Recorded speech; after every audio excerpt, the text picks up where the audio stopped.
Welcome back, everyone. Today I'm excited to show off an American 3D printer company, and that is Wuxn with their WXR printer.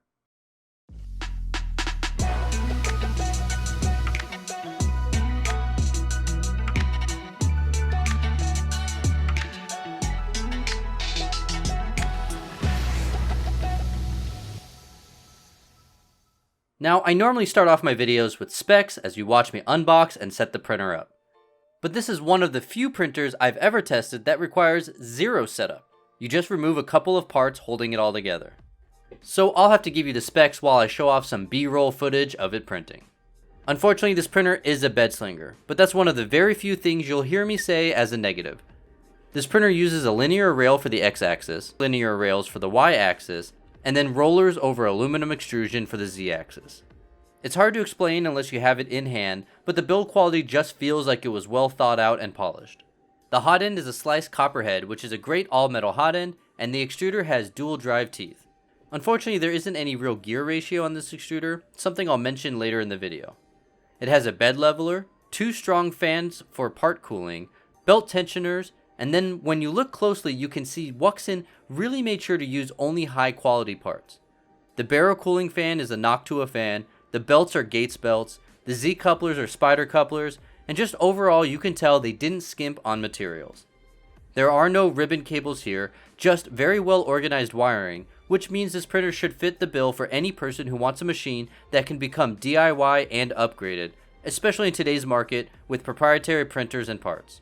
When it comes to being an American company, I made sure to ask them how much of this printer is made in America. First, the founders and owners are US Army veterans and together have served 15 years. The printer is designed and built entirely in the United States, with the assembly, calibration, and testing being done in Colorado. The parts that make up the bill of materials are 40% made in America, with the other 60% sourced from numerous other countries, which is kind of what I expected. To even have 40% of the materials be from America is pretty impressive. Some of you may not care about it being an American company, but I have a feeling many people who follow my channel do care. All of this has the printer coming in at $850. I know that might be a little pricey with today's market, but I think this has a lot to offer for that price point. Let's get into it. Initial setup is just about as good as it gets. It's all automated. This is as close to plug and play as I think possible with a 3D printer, at least in today's market. While I haven't owned a Prusa before, I can't really imagine the setup is any more automated than this guy is. Remember, there was no building the printer either. You just take it out of the box, plug it in, and it runs auto calibrations so you can start printing without any expertise really required. No bed corner knobs to tighten or loosen, just a really polished first experience.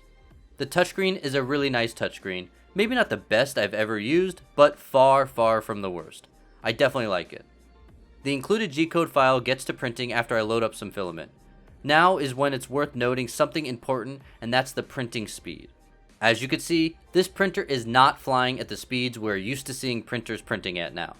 That is because this printer is still running Marlin without any input shaping. But that won't be the case for very long. Expected for Q3 of this year, Wuxn will be updating their firmware to version 2.0, which they've been working on for 5 months. This update will include input shaper and allow for fast printing. And since they're using a quality copper head hot end, this means that the WXR will be able to print at 250 millimeters per second, with these accelerations being up to a whopping 20,000 millimeters per second squared. This means that the printer will be going just as fast as any of these new Bamboo printers after this update. This update will have other goodies too, so I'll make sure to include a link to all of that info in the description down below. That included G-code came out great. One important note about this printer is that it is quiet, and I mean really quiet. In a world of Bamboo Lab machines causing me to hear my printer noise throughout my entire house, it is very nice to see something like this WXR print without me hearing it at all while working right next to it. I'm sure that when we start printing at those 20K accelerations, that might change a little bit. But using high quality parts, especially stuff like this Noctua fan, really helps a lot. I do want to note one issue I had during my setup and first print, and that's that the printer had trouble finding home on the x-axis. I emailed them and they let me know it's a problem that they are aware of on a few machines and it will be fixed with that firmware update in a few months. All I had to do though was just slightly loosen the X belt and it worked just fine. I figured it was worth mentioning though. Now it comes time to slice my own parts, which leads me to one of my other few complaints, and that's the slicer. Of course, building your own slicer is very difficult and costly for a company, so I don't expect anything like that. But Wuxn unfortunately uses a reskin of Cura, which if any of you follow my channel, you'll likely know I really dislike.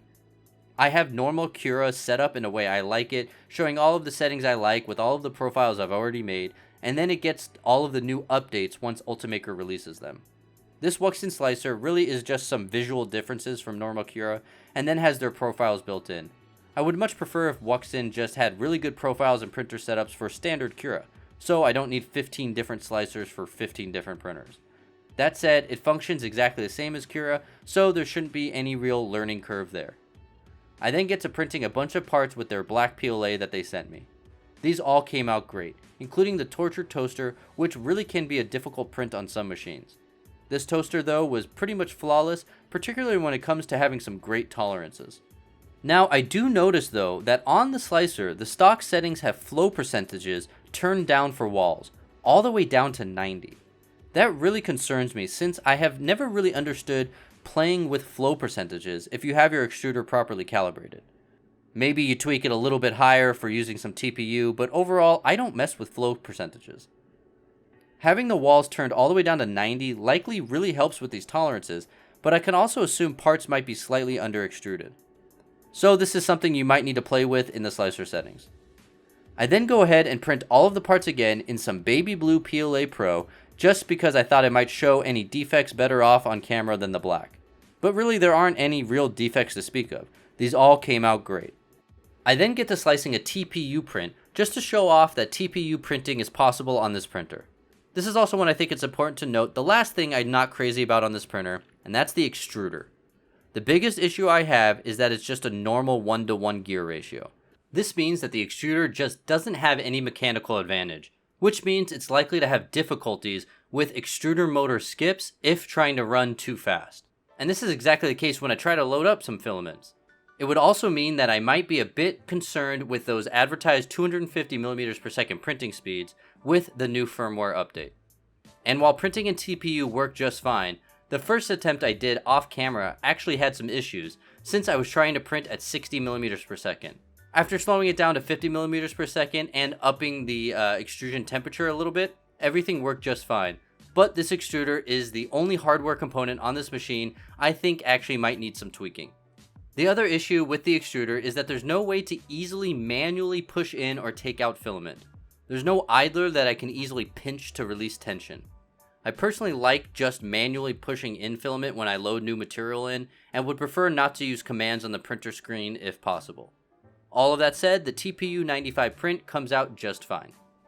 Finally, since this printer has an all-metal hot end, I go ahead and swap the nozzle to an E3D Nozzle X I had on hand. This now means I should easily be able to print some carbon fiber nylon that requires a higher printing temperature. For this video, I do a couple of prints using Polymaker's PA612CF that prefers to print right around 290 degrees Celsius. And this Prusa clamp came out great. I even went ahead and printed a cosplay item as well in this material. So just a quick hardened nozzle upgrade, and this machine can print carbon fiber nylon blends without any issue, so long as the brand of material you're buying from doesn't require an enclosure. Okay, I have a lot of notes for this printer for my final thoughts. I've been on a personal crusade against bedslinger printers now that printers like the ones Bamboo Lab make exist, but this is going to be the one bedslinger I'm making an exception for. And that's just because of how much they did right and how this likely appeals to a completely different client than someone who's buying a Bamboo. First of all, it seems very DIY friendly, something that seems none of these competitors are trying to do anymore. If you are into DIY open source, then your options are getting pretty limited in 3D printing. I would say that this truly is a Prusa MK4 killer because they're doing just about everything that printer offers, but at a few $100s less. While it may be DIY friendly, there isn't much DIY that you'll need to do. This printer uses some high quality components. It just works right out of the box, no calibrations needed, super quiet, and it has printed a perfect first layer for me every single print in this video. And then of course they're hitting the American made market as well. Other than Lulzbot, I'm not sure of any 3D printer manufacturer located in America. I've heard plenty of complaints about the CCP stealing all of your data with these new machines, and I'm pretty confident that this isn't something you'll have to worry about with this printer. They say right on their website, no data collected before, during, or after printing. And there isn't even Wi-Fi on here, so that might be a negative for many of you, but many security tech savvy folks out there would suggest against having every device you own be connected to the internet. And then you're of course supporting American veterans and American employees when you buy this printer, which is another added bonus to many of you out there. Now, here are my few complaints about this printer in order of importance. First, it's a bed slinger. If this was Core XY, it would likely kill all of the competition. Second, the extruder overall I think needs a redesign. It has dual drive gears, which is great, but no real mechanical advantage for increased torque, and then no real easy way to feed and remove filament. Not mentioned earlier in the video, the build plate could be better as it uses that build tack texture that I'm used to from a few years ago. It definitely works, but normally will have parts stick too well. I would personally prefer a nice dual-sided PEI plate. And my final nitpick is just the slicer, since I always would prefer just using normal Cura rather than every company having infinite reskins. So, is this printer right for you? If you care about DIY, open source, American companies that won't collect or sell your data, then there really is no other option. This is the printer for you. While I don't own a Prusa, this Wuxn WXR is definitely giving off that vibe of it just works, the way that others have spoken about Prusa machines in the past. Let me know what you guys think in the comments down below. Overall, I'm very excited for the future of this company and hope they continue to make improvements and come out with new products. Thank you all for watching. I will see you soon with more reviews, tutorials, fun prints, and news.